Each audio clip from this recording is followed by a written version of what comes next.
El Señor les bendiga rica y abundantemente, amados y hermanas en el Señor. Este es su programa Caminos Inescrutables. En el día de hoy vamos a estar trabajando prosiguiendo trabajando con el tema sobre la divinidad de nuestro Señor Jesucristo, las evidencias bíblicas que encontramos en el texto y cómo estos textos nos van a explicar esta parte de lo que hablamos del teántropo, o lo que estamos hablando del Dios hombre. Es decir, sobre lo que ya hemos llevado a cabo, sobre lo que se llama la ontología, o lo que es la explicación del ser de Dios. En este caso, en la humanidad y la divinidad de nuestro Señor y Salvador Jesucristo.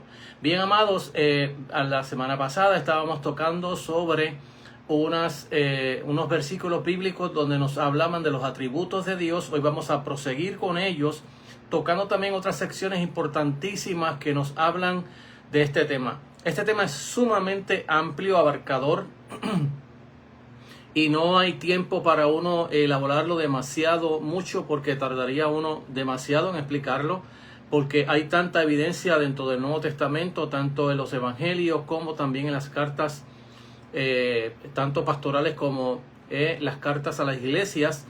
Y es un tema sumamente amplio. Solamente estamos tocando algunos versículos de la palabra del Señor para acentuar lo que la Biblia nos trata de explicar, o la revelación bíblica nos trata de explicar a través de los evangelios y a través de las cartas. Entonces vamos a proseguir en el día de hoy, siguiendo elaborando esto, a ver si podemos terminar esta parte sobre la divinidad, y luego vamos a estar tocando sobre otros aspectos importantísimos dentro de este estudio sobre la cristología. Y una vez que expliquemos todas estas cosas, también estaremos tocando sobre lo que es la humanidad y cómo se entiende la humanidad, en este caso el asunto teológico, porque aquí no es solamente asuntos de textos bíblicos o evidencias bíblicas, sino hay otras maneras de nosotros entender esta, y la parte teológica. Es decir, que cuando hablamos de la teología vamos a mirar los supuestos que nosotros traemos al texto bíblico para poder entender lo que es este teántropo, esta persona, el Dios hombre. Y es importantísimo porque no solamente nosotros los cristianos evangélicos traemos al texto estos supuestos, sino que también dentro de la comunidad cristiana van a haber otros que van a traer otros supuestos al texto y van a cambiar lo que el texto o la evidencia bíblica nos explica. Eso, aparte de todo lo que encontramos dentro del espectro académico, es decir, las teologías liberales, donde van a explicar la persona de Jesús desde otro punto de vista, haciendo de Jesús un mero hombre. Es decir, que uno tiene que acercarse al texto en reverencia al texto, y con los supuestos bíblicos de que el texto es revelación de Dios, es inspiración del Espíritu Santo, y por ende vamos a interpretar el texto tal como el texto nos los quiere revelar. Antes de proseguir, vamos a orar para luego leer unos versículos de la palabra del Señor que se encuentran en el libro de San Juan, capítulo 6, del verso 32 al 40. Pero antes oremos y encomendemos al Señor nuestras vidas, nuestros oídos, nuestro entendimiento, y pidámosles también al Señor, por medio del Espíritu Santo, que nos ayude a entender su bendita palabra. Padre, gracias te damos por tu bondad y misericordia, y te pedimos que este programa sea de bendición, sea, Señor, de aclaración en muchas dudas, y en este caso dudas sobre la persona de Jesús. Ayúdanos por medio de tu Espíritu Santo, dándonos iluminación de ya lo revelado que hay en el texto bíblico para poder entenderlo, y explicar también los supuestos que hay que pueden ayudarnos a entender o no entender el texto bíblico. Hazlo, Padre, porque lo pedimos en el nombre de Jesús. Amén. Bien, amados, en el libro de San Juan, capítulo 6, versos del 32 al 40, el texto bíblico dice de la manera siguiente: a la gloria de Dios y bendición de nuestras vidas. Amén. De cierto os digo, no os ha dado Moisés el pan del cielo, sino mi Padre os da el verdadero pan del cielo, porque el pan de Dios es aquel que descendió del cielo y da vida al mundo. Le dijeron: Señor, danos siempre este pan. Jesús les dijo: yo soy el pan de vida. El que a mí viene nunca tendrá hambre, y el que en mí cree no tendrá sed jamás. Pero os digo que aunque habéis visto, no creéis. Todo lo que el Padre me da vendrá a mí, y al que a mí viene jamás le echaré fuera. Porque no he descendido del cielo, porque yo he descendido del cielo no para hacer mi voluntad, sino la voluntad del que me envió. Y esta es la voluntad del que me envió, que yo no pierda nada de lo que me ha dado, sino que lo resucite en el día final. Esta es la voluntad de mi Padre, que todo aquel que mira al Hijo y cree en Él tenga vida eterna, y yo le resucitaré en el día final, o lo que llamamos nosotros en teología en el escatón, en el último día. Bien, amados, esa es una perícopa bíblica sumamente larga, que tardaríamos semanas para poder explicar varios versículos que hay ahí, exactamente en el libro de San Juan capítulo 6, uno de los textos bien interesantes dentro de lo que es exactamente la divinidad de nuestro Señor Jesucristo y su humanidad. Entonces, pero como no podemos hacer eso en el día de hoy, estamos tratando de estructurarnos, ¿no?, dentro de nuestro bosquejo que tenemos para poder explicar esta verdad de la palabra del Señor. Vamos a seguir tocando sobre algunos atributos y algunas obras del Señor que revelan quién es Él. Y una de esas exactamente, o de varias de esas, están exactamente en ese capítulo 6, del verso 32 en adelante del libro del Evangelio según San Juan, donde Jesús va a explicar en forma didáctica, y esto es una de las importantísimas verdades que encontramos en la Biblia. La Biblia tiene lo que se llama géneros literarios, ¿no?, que lo vamos a trocar dentro de lo que se llama la ala derecha, por así decirlo, de la exégesis bíblica. Porque la exégesis bíblica tiene dos alas, una que va a tocar la parte de la historicidad, donde se toca los asuntos culturales, religiosos, políticos, económicos, etcétera, dentro del contexto en cual está escribiéndose el texto bíblico. Y la otra ala que tiene que ver con la exégesis también es la ala de la hermenéutica, es decir, de cómo, donde se suspende todo lo que es cronológico y se entra en lo no cronológico para entrar dentro del texto bíblico y mirar cómo el texto está escrito. Si lo que estamos leyendo es una parábola, es una símil, una metáfora, es una ley, es una instrucción, pues entonces el texto toma otro viraje dentro de la interpretación bíblica. Entonces, el que estamos tocando en el día de hoy es una instrucción bíblica. Es decir, que cuando los judíos están preguntándole a Jesús sobre sus obras, Jesús está explicando por qué sus obras, de dónde vienen las obras. Y Jesús va a comenzar de que sus obras vienen desde arriba, es decir, que Él vino desde arriba, así como descendió el pan, el maná en el desierto, que vino desde el cielo. Jesús viene desde el cielo, también enviado por el Padre. Es una de las complejidades que se va a dar en el texto, porque los judíos van a comenzar a cuestionar, pero este no es Jesús. Este no es el hijo de José y de María y de sus hermanos y hermanas que nosotros conocemos, porque comienzan a decir, pero ¿cómo este dice que descendió del cielo cuando este nació en la tierra? Es decir, es terrenal. Estas son las complejidades que se van a dar los judíos dentro de la enseñanza de Jesús, y lo que se llama también dentro de este asunto de la cristología, la conciencia que tiene Jesús de sí mismo, de quién es Él. Y eso nos ayuda para entender, de hecho, la divinidad. Sé que dentro de este tema está la teología liberal, que la teología liberal ya le he explicado en muchos otros estudios que he dado antes a este, donde la teología liberal le va a quitar a Jesús toda clase de divinidad y van a estar en la búsqueda del Jesús histórico, que ya eso lo expliqué, tendrán que ver los videos anteriores para poder volver a entender porque no quiero seguir explicándolo, reexplicándolo.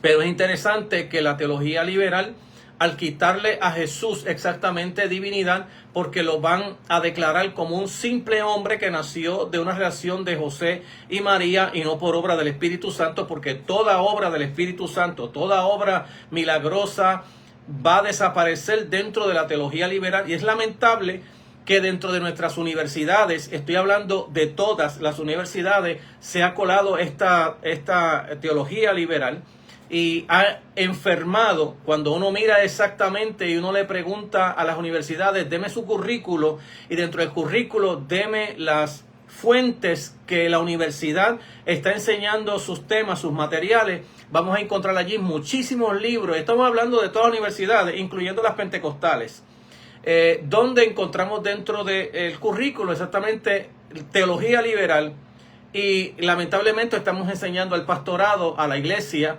sobre teología liberal y no sobre teología evangélica conservadora. Y eso está trastornando nuestras iglesias. Cada vez encontramos personas que niegan a la divinidad de Jesús, pero también niegan la propia resurrección de nuestro Señor Jesucristo, y la historicidad del texto bíblico se va a reevaluar dentro de la teología liberal, y todo lo que es historia va a quedar obsoleto como mito. Entonces, dentro de esta teología que ha hecho tanto daño al pueblo de Dios, sigue haciendo daño dentro del pueblo de Dios, y más con las nuevas filosofías del posmodernismo que siguen todavía minando la fe de muchas personas. Bueno, mi esperanza está en lo que la Biblia dice, que el que el Señor llamó, Él no lo echa fuera, y el que Él llamó, esa persona va a seguir en la fe hasta que el Señor aparezca, o hasta que la muerte aparezca, antes que aparezca el Señor. Bueno, ese será el último día para esa persona, como será el último día cuando Él regrese a la tierra a establecer su reino. Bien, vamos a estar hablando sobre otro asunto de lo que se llama la soberanía de Dios, y alguna parte de ella solamente estamos hablando porque estos temas son sumamente todos complejos y largos, y yo estoy tratando de ser un poco, de reducir, ¿no?, de lo que estoy hablando, y no ampliar en otras áreas que no debo de meterme, porque mi área en este caso es la cristología, y uno tiene que tratar de ponerle gringola a cuando uno pone un tema y tratar de ir dentro de ese tema y no salirse de él, porque el texto tiene mucho más allá de lo que uno está leyendo. Entonces, vamos a hablar sobre el tema dentro de lo que habíamos hablado la semana pasada, de aquellos atributos que se le imputan a Jesús, tanto en su humanidad como en su divinidad, es decir, en ambas naturalezas. Entonces podemos ver a Jesús que también poseía este otro atributo sobre la soberanía de Dios, es decir, esta clase de autoridad que solo Dios posee, en el hecho de que podía perdonar pecados. En el libro de Marcos, el texto dice, en el texto capítulo 2, versos del 5 al 7, viendo Jesús la fe de ellos, dijo el paralítico: Hijo, tus pecados te son perdonados. Algunos de los escribas estaban sentados allí y razonaban en sus corazones, ¿por qué habla este hombre así? Blasfemia.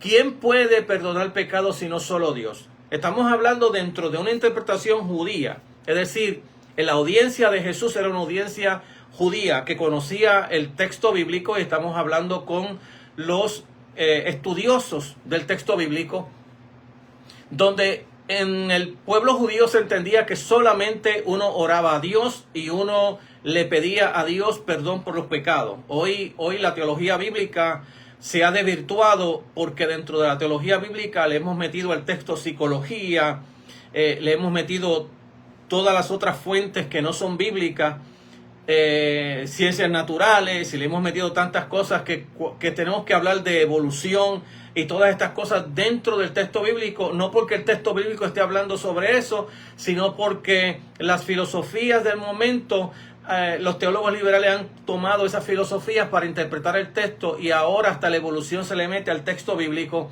al conocimiento bíblico. Es decir, que ha salido de aquella parte estrecha que tenía Darwin y se ha empleado a todos los conceptos del saber. En este caso, también a las Sagradas Escrituras. Entonces, dentro de esta verdad bíblica, fíjese que uno de los problemas que tiene esta audiencia de Jesús es que ellos entendían que solamente había que pedirle a Dios perdón por nuestros pecados. No, hoy la psicología nos dice, tienes que perdonarte tú mismo. Es decir, que hoy en día yo echo fuera al Señor y yo mismo me perdono. Y hoy tenemos, claro está, el enfoque de hoy es antropológico. Y como es antropológico, pues yo soy Dios, yo decido sobre mi vida, yo decido sobre mi futuro, yo mismo me perdono, yo mismo entiendo que yo no peco porque yo no soy pecador. Y hemos metido tanto dentro de la fe cristiana que cuando uno escucha predicadores de la palabra del Señor, lo menos que están es predicando exactamente la palabra de Dios, y lo que están predicando es filosofía, y han metido filosofía al texto bíblico a diestra y a siniestra, consciente o inconsciente de la persona que esté enseñando la palabra del Señor. Y uno cuando habla tiene que estar consciente de que cuando estoy hablando, qué filosofía estoy usando para reinterpretar el texto. Y eso ha hecho que el texto tome ciertas avenidas que no son las que son las bíblicas. Entonces, vamos a ver que en el Antiguo Testamento los judíos entendían que solamente Dios era que se pedía perdón por los pecados, y la Biblia está llena de evidencia de Génesis y Apocalipsis. Cada vez que el pueblo pecaba, ¿a quién iba a pedir perdón? ¿Sobre quién se humillaba? ¿En el templo qué se hacía para ese perdón? Bueno, eso se sabe. Pero entonces los judíos están mirando que este Jesús, esta persona humana, ¿cómo es posible que él se está adjudicando la autoridad de perdonar pecados?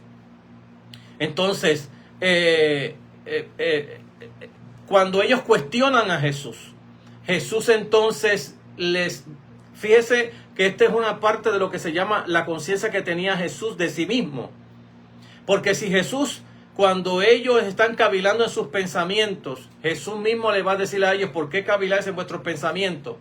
Entonces, en el texto bíblico vamos a encontrar exactamente este asunto donde Jesús sabe que ellos están cavilando en sus pensamientos, que Él está diciendo que Él es un blasfemo porque está perdonando pecado. Y Jesús dice, bueno, para que sepáis que el Hijo del Hombre tiene potestad en la tierra para perdonar pecados, le dice el paralítico ahora, levántate, toma tu lecho y vete para tu casa.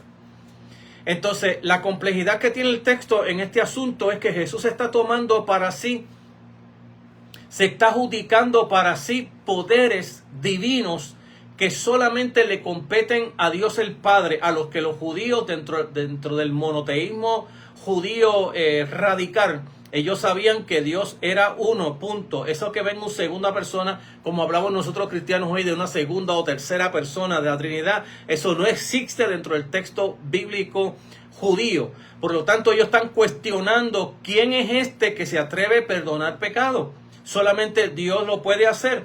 Jesús, sabiendo eso, va a complicarle ahora sus pensamientos. Bueno, para que sepáis que el Hijo del Hombre tiene poder en la tierra para perdonar pecado, le dice el paralítico, levántate, toma tu lecho y anda. Es interesante porque lo que Jesús está tomando aquí son prerrogativas que Él mismo puede hacer, que Él mismo puede brindar. No como los profetas del Antiguo Testamento que hablaban en el nombre de Yahvé, en el nombre del Señor. Y todo lo que decían, lo decían en el nombre del Señor, asegurando y acentuando que lo que ellos hablaban venía por revelación divina de parte, y hablaban de parte del Señor. Jesús está asumiendo que Él está hablando de parte de Él mismo, que Él tiene la autoridad en la tierra para perdonar pecados.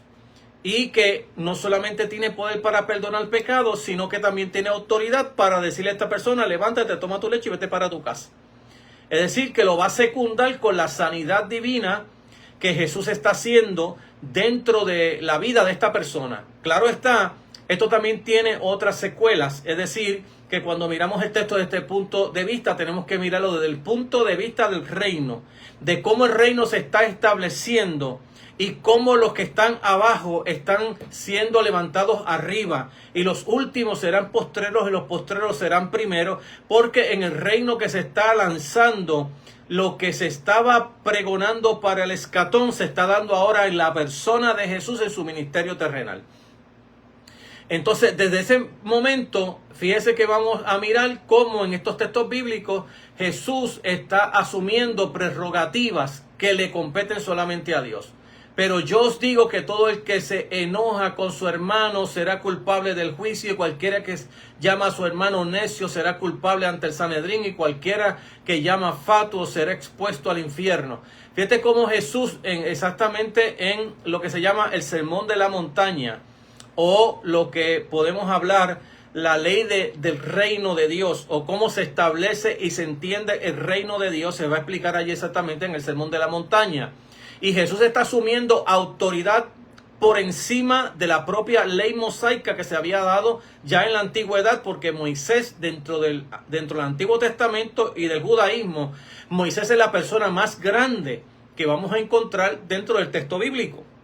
Él es legislador y él es el hombre con mayor revelación y legislación, de hecho, en Israel. Y los profetas se van a basar, todos ellos, en lo que ya estaba escrito en la Torá. Por lo tanto, cuando miramos a este Señor llamado Jesús, que dice: pero yo os digo que todo aquel que mira a una mujer para codiciarla ya adulteró con ella en su corazón.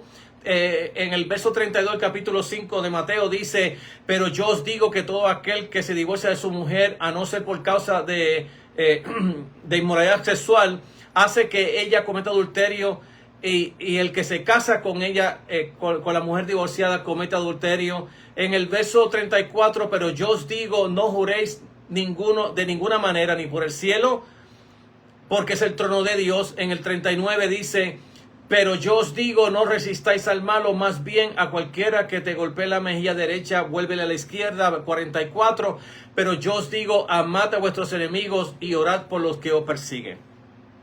Que vamos a encontrar una persona con una suma autoridad por encima de la de Moisés.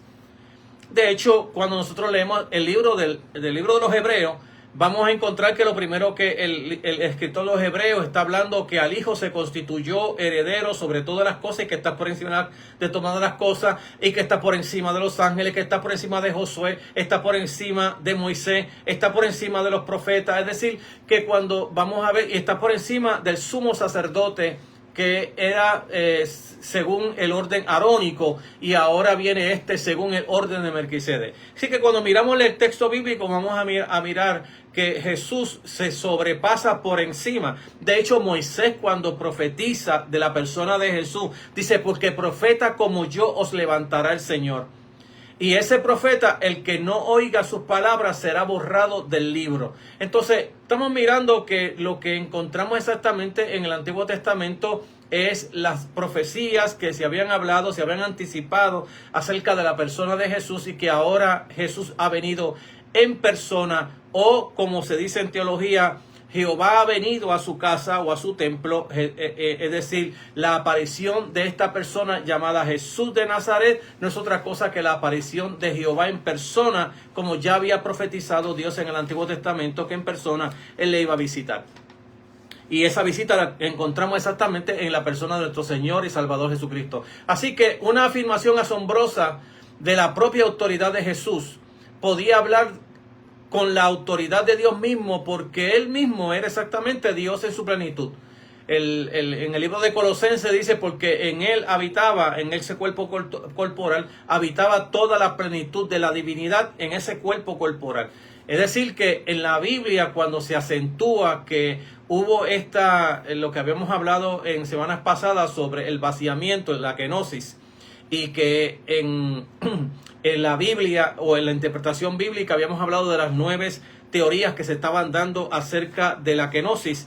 Habíamos hablado como algunos habían explicado la kenosis como que Dios se había divorciado, o en este caso Dios había suspendido la divinidad para que fuese humano, más el texto bíblico lo que certifica es que en Él habitaba toda la plenitud de la divinidad. Y no solamente en eso, en las propias palabras que hablan los profetas del Antiguo Testamento, que será su nombre llamado Emmanuel, Dios con nosotros. Es decir, que el texto bíblico es amplio, es sumamente amplio, abarcador sobre las evidencias que encontramos en el texto bíblico sobre la divinidad del Señor. ¿Qué la complejidad está? ¿Cómo nosotros podemos entender la humanidad y la divinidad, las funciones de esa humanidad y divinidad en una sola persona, la persona del Verbo? Entonces, por eso es que este tema es sumamente complicado, abarcador, pero es sumamente necesario, porque yo no puedo conocer a Jesús hoy si no es por el texto bíblico. ¿Qué es lo que la Biblia habla sobre esta persona llamada Jesús de Nazaret? El Espíritu Santo no va a traer del cielo revelación, porque ya la revelación está escrita en el texto bíblico y el canon fue cerrado. Y una vez que el canon fue cerrado, que se reconocieron todos los libros que eran canónicos que pertenecían al Nuevo Testamento, ya hoy cualquiera enseñanza que se hable de añadirle nueva revelación al texto está fuera de lugar.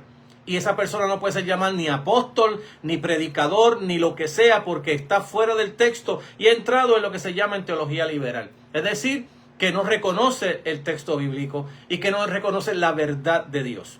Entonces, estamos mirando como aquí el texto dice que el Padre había entregado todas las cosas en sus manos y tenía la autoridad de dar a conocer al Padre a quien Él quisiera. En el libro de Mateo capítulo 11 del verso 25 al 27 dice: en aquel tiempo Jesús respondió y dijo: te alabo, Padre, Señor del cielo y la tierra, porque has escondido estas cosas de los sabios y entendidos y las has revelado a los niños. Sí, Padre, porque así te agradó. Todas las cosas me han sido entregadas por mi Padre. Nadie conoce bien al Hijo sino el Padre, y nadie conoce al Padre sino el Hijo y aquel a quien el Hijo lo quiera revelar. En este texto que se unen una relación íntima entre el Padre y el Hijo, vuelvo a repetir, dentro de la conciencia que Jesús tenía de sí mismo. Él tiene conciencia, primero, que vino del cielo. Segundo, de que Él conoce al Padre y que el Padre y que a Jesús nadie lo conoce sino el Padre, y al Padre nadie lo conoce sino el Hijo y a quien el Hijo quiere revelarlo. Es decir, que en esta relación divina humana, porque estoy hablando del teántropo, ¿no? El Dios hombre, está hablando de una relación que se tiene entre ellos, y tenemos que mirar en las Sagradas Escrituras que esta relación que hay dentro de la persona del Hijo y la humanidad de Cristo, es decir, entre las dos naturalezas y Dios, hay una relación trinitaria.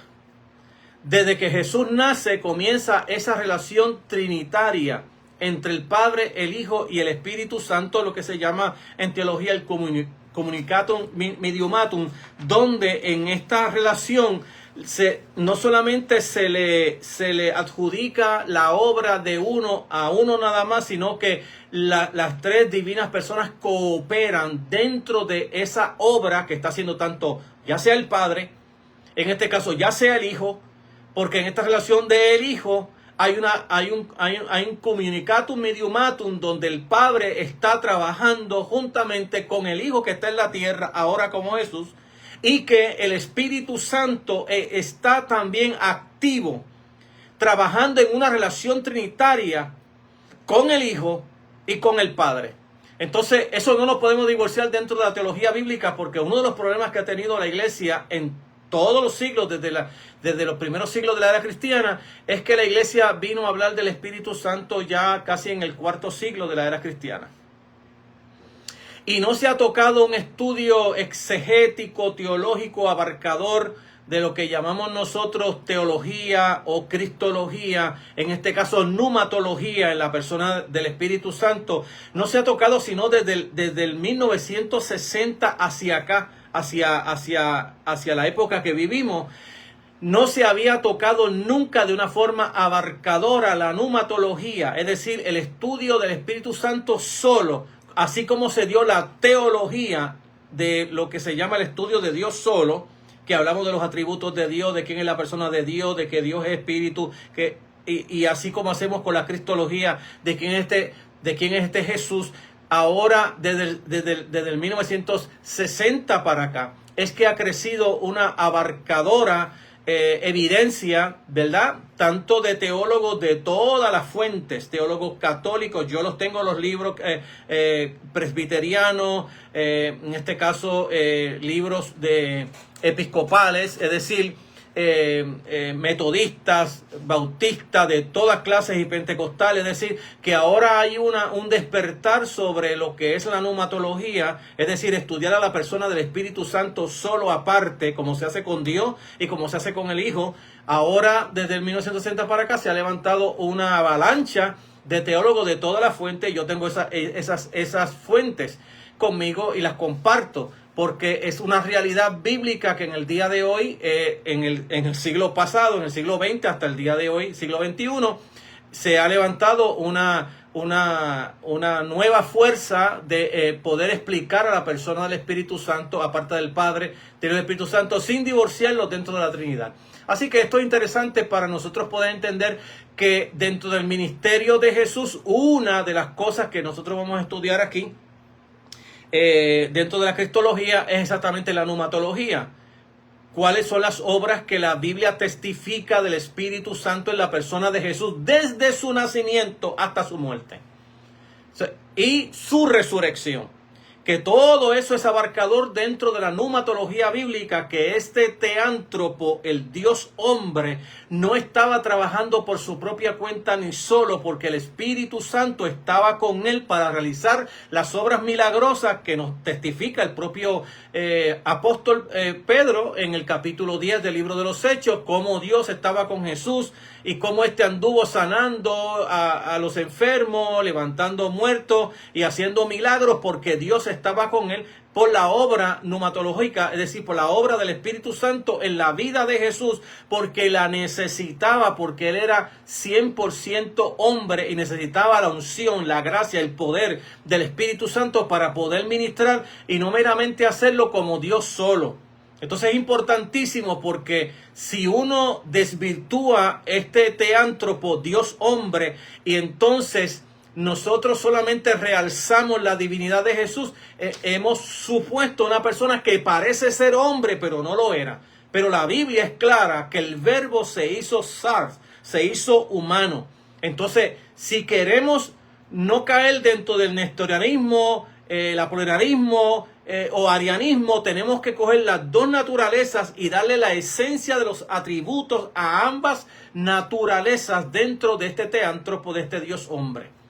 Y esa es una de las verdades que tenemos que estar mirando mientras estamos estudiando esta verdad sobre lo que es la cristología, que es bastante complicada o sumamente complicada, porque estamos tratando de discernir lo infinito dentro de nuestra finitud, incapacidad humana que tenemos para poder explicar estas verdades.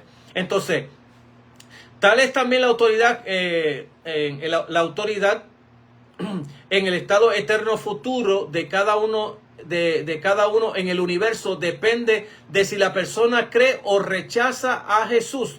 Es decir, que no solamente el Hijo está aquí perdonando pecados, está sanando con la autoridad de Dios mismo, sino que también el futuro pende de la persona de Jesús, cuando Él dice: el que cree en el Hijo tiene vida eterna, pero el que desobedece o rehúsa creer al Hijo no verá la vida, sino que la ira de Dios permanece sobre él.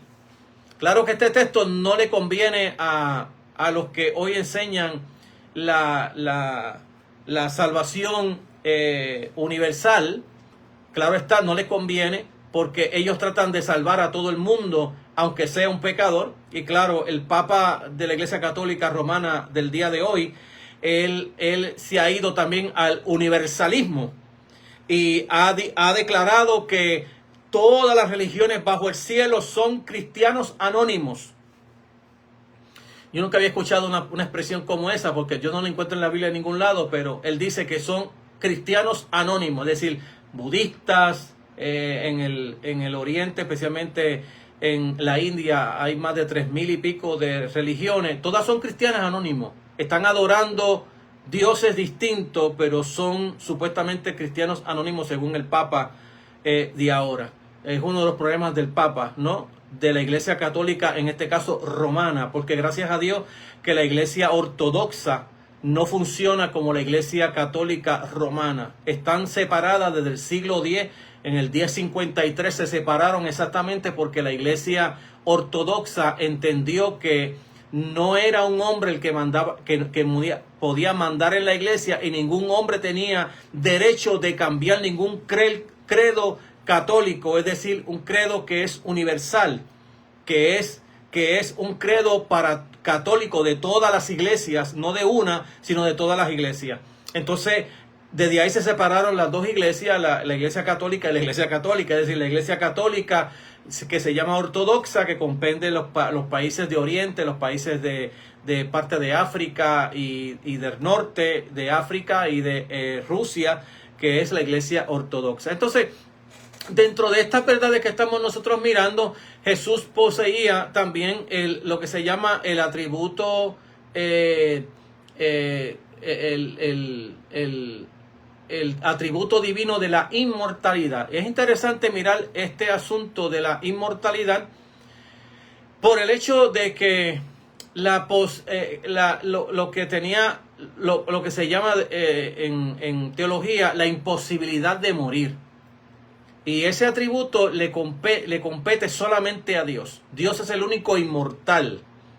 Entonces, dentro de esa verdad vemos que esto indica acerca del Evangelio, que nos habla el Evangelio según San Juan, cuando Jesús le dice a los judíos: destruyan este templo y al tercer día lo levantaré de nuevo. Juan capítulo 2, verso 19. Jesús aplica que no estaba hablando del templo de Jerusalén, que había tardado 49 años en la construcción de él. Pero el templo al que él se refería era su propio cuerpo. Así pues, cuando se levantó de entre los muertos, dice la Biblia que sus discípulos creyeron lo que él había hablado conforme a las Escrituras. Entonces, debemos insistir, por supuesto, en que Jesús de verdad murió. Fíjense que estamos hablando de la inmortalidad, pero por otro lado tenemos que mirar que Jesús de verdad murió. Y esa es una evidencia tanto bíblica, ¿verdad? Pero también hay fuentes extrabíblicas que nos hablan de la muerte y la crucifixión de Jesús, que no es solamente la Biblia la que habla de ello.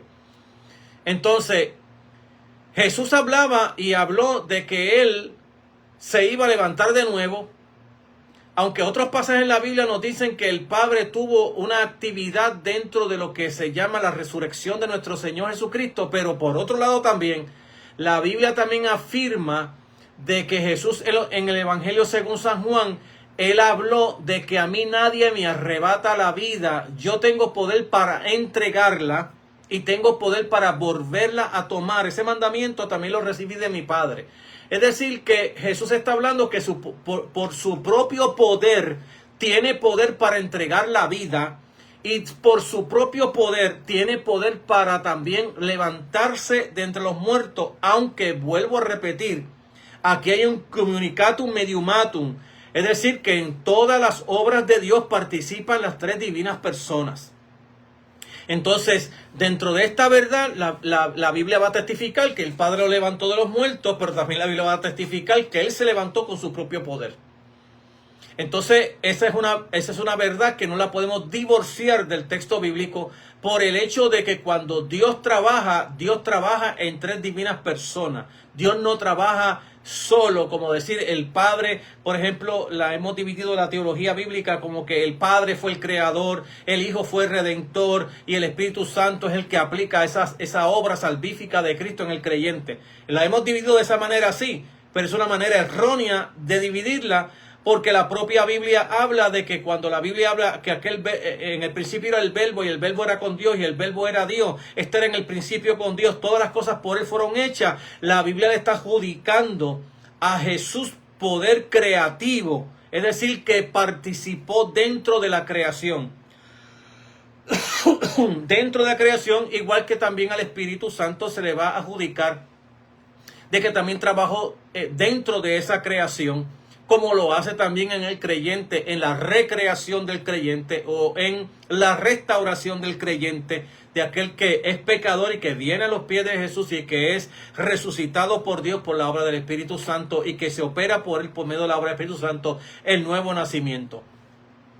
Entonces, estas verdades bíblicas no las podemos, dentro de la cristología, no la podemos dividir, aunque se ha dividido por generaciones. Y la teología reformada la ha dividido desde la Reforma para acá.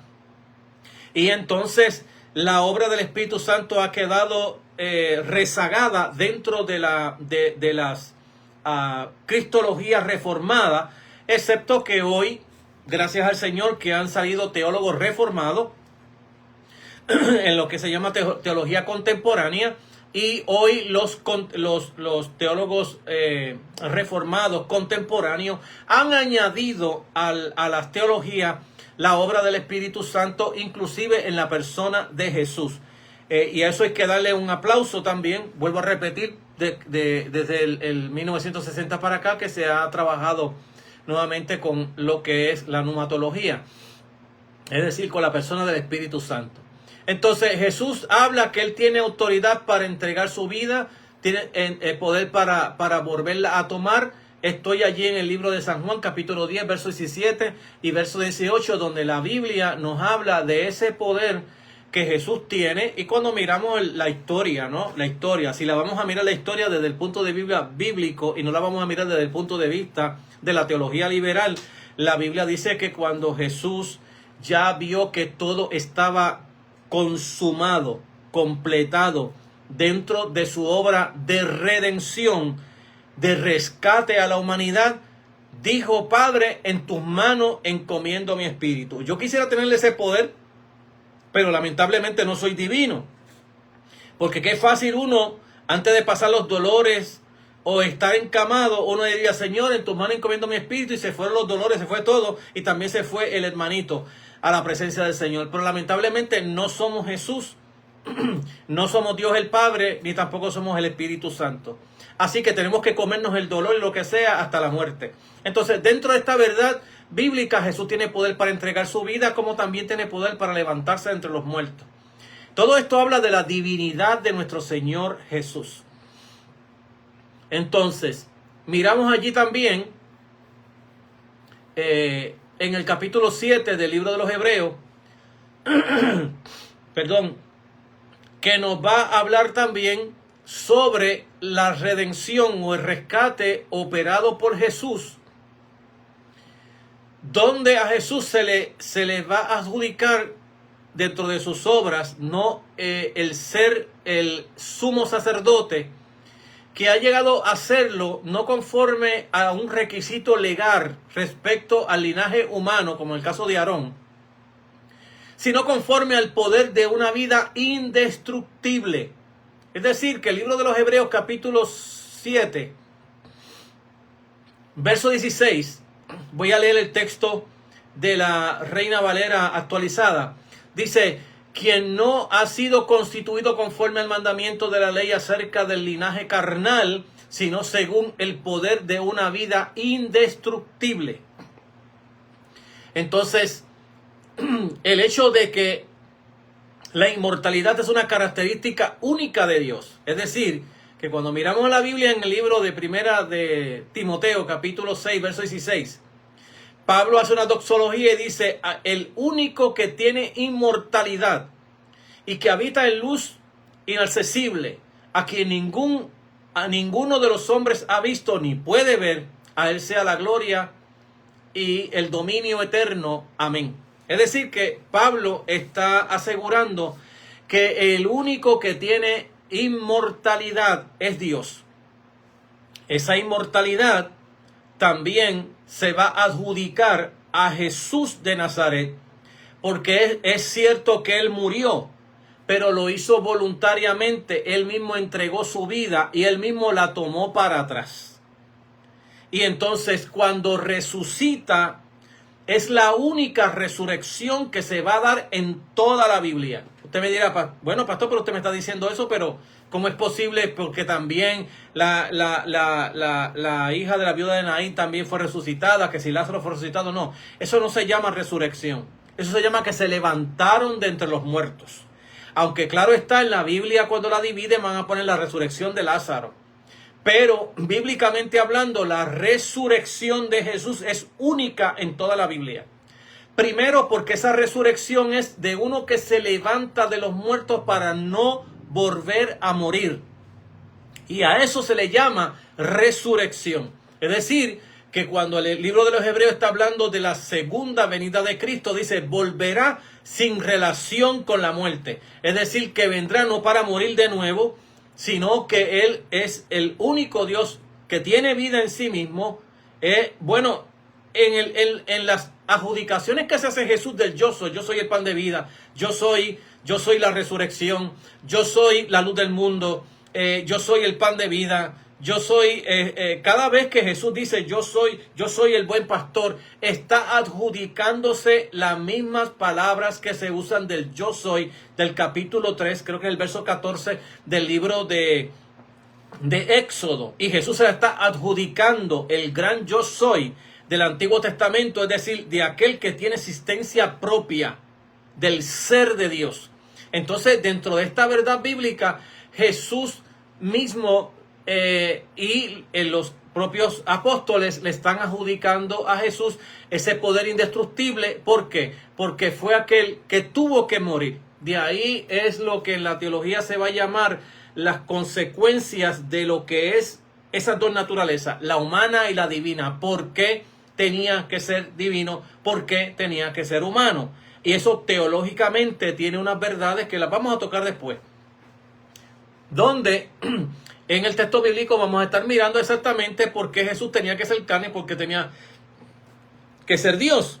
Y cuáles son sus implicaciones dentro de esa verdad teológica, como también lo es el caso de la resurrección. Dentro de este caso de la resurrección que estamos tocando ahora, de este que resucitó de entre los muertos, que tiene vida eterna, que es inmortal, aunque vuelvo a repetir, murió pero resucitó entregando él personalmente su vida y recogiéndola para atrás él mismo. En este caso de la resurrección, claro está, la evidencia es sumamente amplia. Este es un tema, el tema de la resurrección. Es lamentable que en los libritos estos de escuela dominical de segundo grado le estén dando a las iglesias todavía la historicidad especialmente de hablar de lo que pasó aquel domingo de la resurrección, pero no le hablan de las implicaciones que tiene la resurrección dentro de la fe cristiana, dentro de la propia creación, es decir, dentro del propio cosmos. ¿Qué implicaciones tiene la resurrección para el cosmos? ¿Y qué implicaciones tiene la resurrección para la iglesia de hoy, si es que existe la iglesia? Porque la iglesia es un milagro de Dios. Es decir, la iglesia no es que alguien llegó allí y se puso un nombre por allá, viaje a las estrellas, hizo un gran templo y ahora se pone a predicar la palabra del Señor. Bueno, políticamente y sociológicamente usted le puede llamar a eso a iglesia, así lo cuenta el Estado, ¿no? La nación la cuenta así, no tenemos tantas iglesias. Los concilios también la cuentan de la misma manera, de una manera sociológica y de una manera política. Pero manera bíblica hablando, la iglesia es un milagro. Tiene existencia de Dios mismo. Existe y es un pueblo totalmente distinto a todos los pueblos de la tierra. Te me dirá, pastor, ¿que usted me está hablando? Bueno, lo que la Biblia dice. Cuando estudiamos exactamente el asunto de la eclesiología, vamos a mirar que la iglesia es una obra de Dios en la tierra.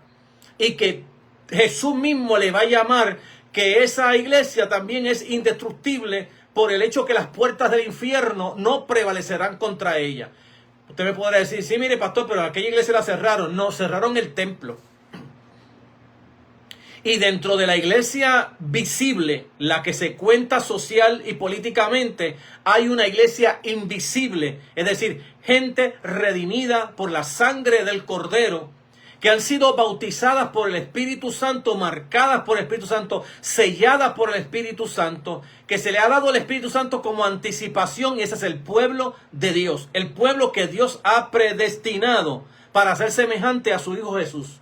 Ese es el pueblo al cual el Señor vendrá para establecer su reino y a los muertos resucitar y a los vivos trasladarlos al reino de su amado Hijo Jesucristo para siempre. Entonces, dentro de esa verdad bíblica, la iglesia es un pueblo especial, obra de la obra sacrificial de Jesucristo, y es una obra poderosa del cofundador de la iglesia, el Espíritu Santo, porque por el Espíritu Santo hemos sido nosotros, o se nos ha aplicado a nosotros, la obra de redención. Entonces, dentro de esta verdad bíblica, miramos a la iglesia dentro de un pueblo, dentro de los pueblos. Entonces, ya miramos que Dios es inmortal.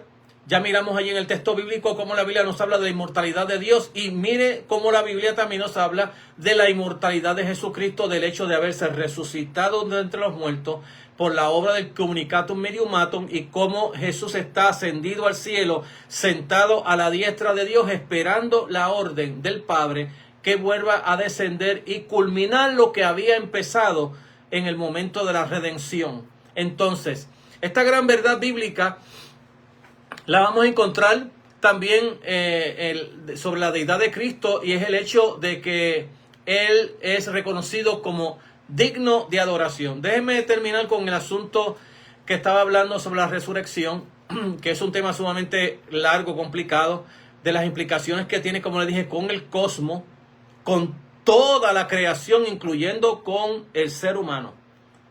Todas estas implicaciones las va a tener exactamente la resurrección, y por eso es que hoy en día, creo yo, Satanás ha usado muchísimo la academia de estos académicos o teólogos liberales para desacreditar a Cristo, de reducirlo a un simple hombre que murió y bendito, ya se desapareció, y sobre quitarle exactamente el tema principal de la Biblia, de la fe cristiana, que es la resurrección de los muertos.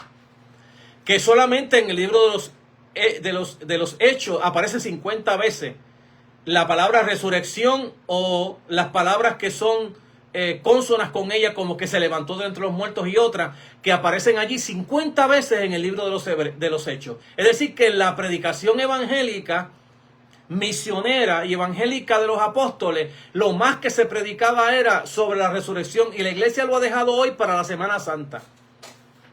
Y nos hemos obviado que el tema de la resurrección es un tema diario de la fe cristiana. Es un tema semanal de la iglesia cristiana, donde proclamamos dentro de nuestra liturgia de la iglesia exactamente la Santa Cena, que también estamos allí proclamando la muerte, la resurrección, y que esto se haga hasta que yo venga, hasta que yo vuelva, y proclamamos la segunda venida dentro de lo que es la bendición de participar de la cena en la casa del Señor. Entonces, estamos mirando el otro asunto. Ya estoy tratando de reducir esto, el tema es demasiado largo. El otro tema es sobre la adoración de Jesús. Y sobre la adoración de Jesús tengo 8 minutos para terminar. Y dentro de la resurrección de Jesús es interesante que vamos a mirar cómo el tema, no el tema de la resurrección, sino el tema de la adoración a Jesús.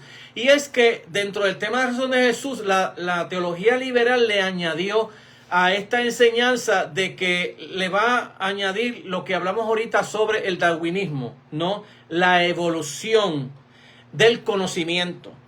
Y ellos van a objetar que la iglesia se inventó la adoración a Jesús siglos más tarde, una vez que la iglesia fue creada, que ellos se van a inventar el tema de que Jesús era Dios y que era adorado. Entonces van a adjudicarle al tema del conocimiento, es decir, que ellos están explicando que era imposible para Pablo poder explicar tan cercano a Jesús, poder explicar una teología paulina tan y tan abarcadora como lo hizo Pablo, que eso fue la iglesia quien lo hizo en lo que se llama la evolución del conocimiento, cómo la iglesia fue evolucionando para hacer todos estos cuadritos, ¿no? Este rompecabezas, pegarlos todos y hacer esta imagen grande de este Cristo adorado. Claro, dentro de ello hoy hay muchísimos autores, entre ellos está Larry Hurtado, que Larry Hurtado ha escrito varios libros sobre la evidencia bíblica y la evidencia extra bíblica que hay tanto en el texto como fuera del texto, donde Jesús era adorado desde el principio, es decir, cuando al principio la iglesia era judía, que estaba compuesta de pobres, no habían filósofos, no habían gente preparada. Sí, claro, habían 2 o 3 personas adineradas y preparadas, pero se cuentan con las manos en las cartas paulinas. Pero la verdad que la iglesia que nació en el día de Pentecostés, toda era judía. Toda era judía. Más tarde van a añadirse Galileo de allá de Samaria y van a unirse gentiles poco a poco, pero la iglesia en su mayoría era judía. Y la evidencia tanto bíblica como extra bíblica, porque sobre la persona de Jesús hay 26 evidencias extra bíblicas sobre la persona de Jesús. Es decir, que enemigos de Jesús, incluyendo historiadores del imperio, escribieron sobre la persona de Jesús. Y que ya este Jesús desde el principio de la iglesia era adorado por la iglesia.